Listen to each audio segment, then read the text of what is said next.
Today is known as Good Shepherd Sunday. It is the turning point in the Easter season when we begin to move away from post-resurrection appearances of Jesus and move towards Pentecost and the emergence of the early church. The readings take on a little bit different tone today, and I have fond memories of Good Shepherd Sunday as a child in Sunday school, trying to stick cotton balls onto the art project to make sheep. And I think more cotton balls end up stuck to me than ended up on the paper. And that might not have been by accident. I don't remember.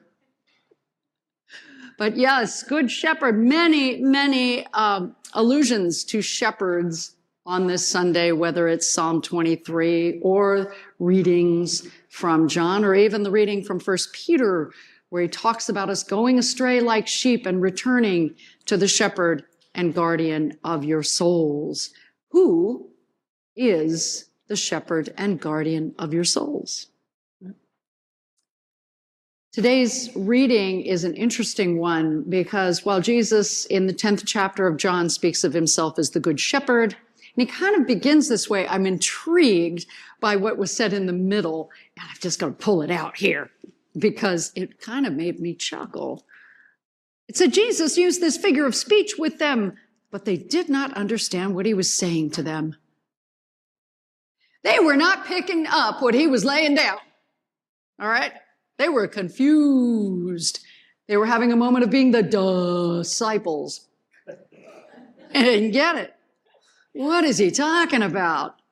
So then he used so I'm going to switch metaphors. Now I'm the gate. What?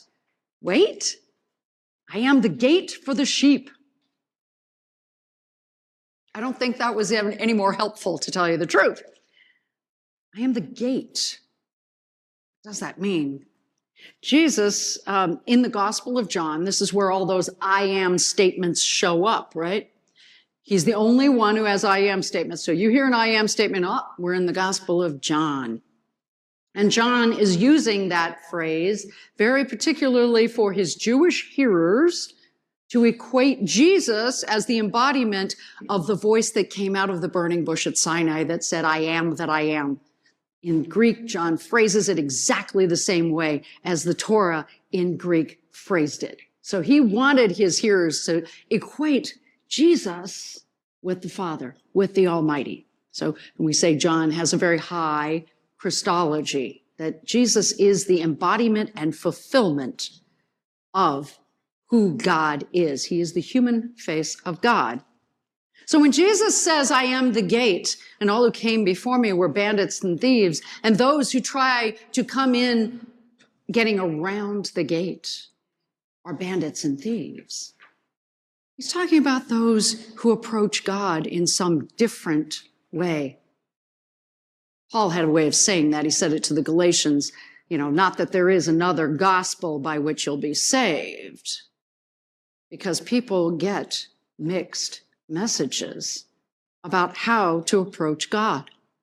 Jesus uses the metaphor that there's this sheepfold and he is the gate. When you come through me, you're coming in the right way, the way of legitimacy, the way where you will find pasture, you will find safety, you will come and go out of the sheepfold. You're coming through me, and what does that mean? It means we come through the way of Jesus. In another part of John's gospel, Jesus says, I am the way, the truth, and the life. So when he says, I am, he's like, I am. This is the way. Follow me in this way, and you will connect with God. Okay? Follow me in this way. And what is the way of Jesus?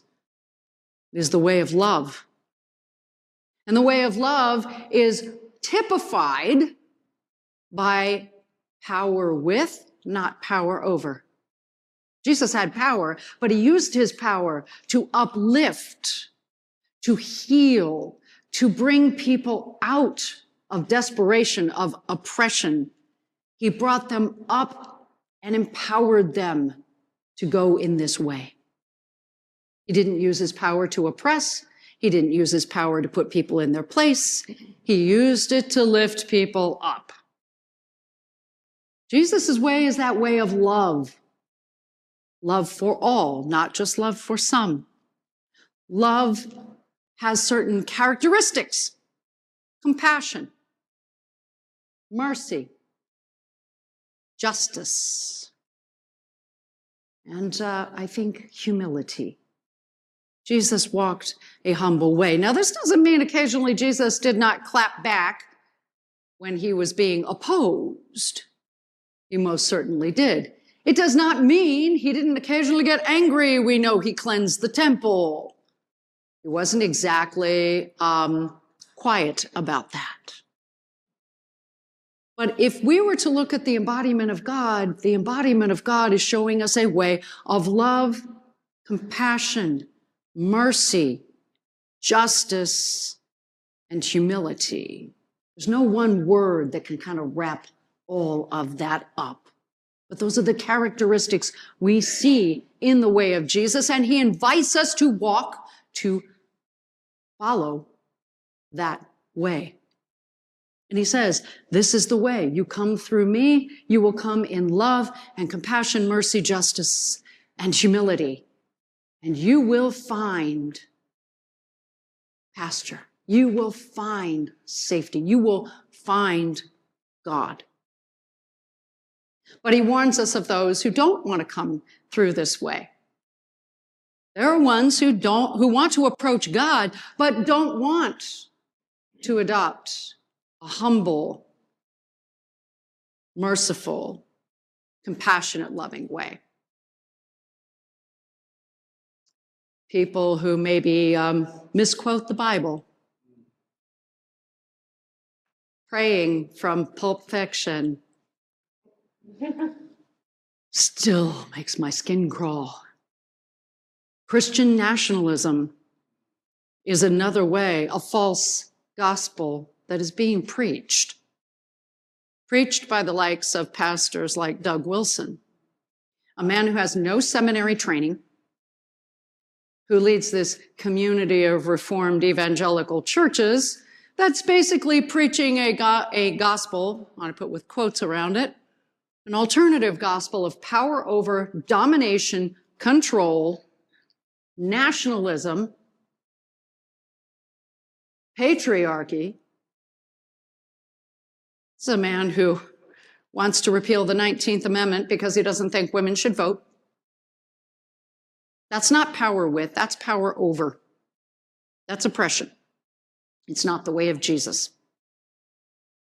Today, we have Christian nationalists seeming to try and enter the sheepfold by climbing over the fence and bringing their message with them. It is a false gospel. It is heresy. Today we're going to talk about Marcionism in our class. It's kind of a modern day form of Marcionism. We're just going to take the parts of the Bible away that show Jesus as loving, compassionate, merciful, justice-seeking, and humble. Oh, we don't like that Jesus. We're going to give you the muscular Jesus because that's what makes you feel good. Right? It's heresy. It's wrong. It's false teaching. It's promoting a different shepherd of your souls. It's climbing into the sheepfold by using power over, not power with. It's climbing over the gate and trying to baptize violence with the name of God. Trying to baptize violence against people with the name of Jesus. They've co-opted Jesus to be a cheerleader from the stands. Yes, there are thieves and bandits among us trying to steal the gospel of Jesus, trying to steal the gospel of love away from our souls. Today is that day where we question who is the shepherd and guardian of your souls. Will we listen to the one who is the gate, the one who leads us to safety, the one who helps us find good pasture and feeds us with a gospel that uplifts each other, that uplifts the world, that repairs the damage being done to this world? Or will we listen to the thieves and the bandits who attempt to steal the name of Jesus away for their own power and control. I pray, and I am glad that the Episcopal Church is speaking out against Christian nationalism. It is a heresy, it is a false teaching. And even though those like Doug Wilson are wandering the halls of the White House and the Pentagon, it does not make that a true gospel. It makes it a cheerleader of nationalism. We were baptized into a kingdom that is not of this world. And while by accident of birth we happen to be born in the United States of America, our ultimate allegiance is to Christ. Our ultimate allegiance is to the one who taught us the gospel of love, compassion, mercy, justice, humility. Our ultimate allegiance is to that shepherd and guardian of our souls.